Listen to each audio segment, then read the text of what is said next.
சிவாய நம்ம கடகராசி. ஸோ காதல் தோல்வியை வந்து கடகராசிக்காரங்க வந்து அவ்வளோ சீக்கிரமாக வந்து மறக்கவே மாட்டாங்க. அந்த காதல் தோல்வி வந்துருச்சுன்னா கண்ணீர் கடல்லையும் மூழ்கிடுவாங்க.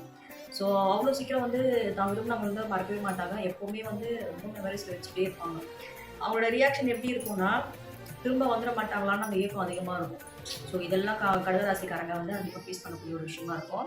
இது போக ஒருத்தவங்க வந்து டீப்பாக லவ் பண்ணுறாங்க அண்ணும்பொழுது திரும்ப அவங்க ரீஎன்ட்ரி கொடுக்கும்பொழுது அந்த பழைய நினைவெல்லாம் கலெக்ட் பண்ணி அவங்ககிட்ட பேச ஆரம்பிப்பாங்க. ஸோ கடகத்தை பொறுத்த வரைக்கும் ஒருத்தவங்க வந்து அதிகமாக வந்து காதலிப்பாங்க. அந்த காதல் விட்டு போனாலும் திரும்ப நம்ம கிட்ட வந்துடாதான்னு ஒரு ஏக்கம் கடகத்துக்கு எப்பவுமே இருக்கும்.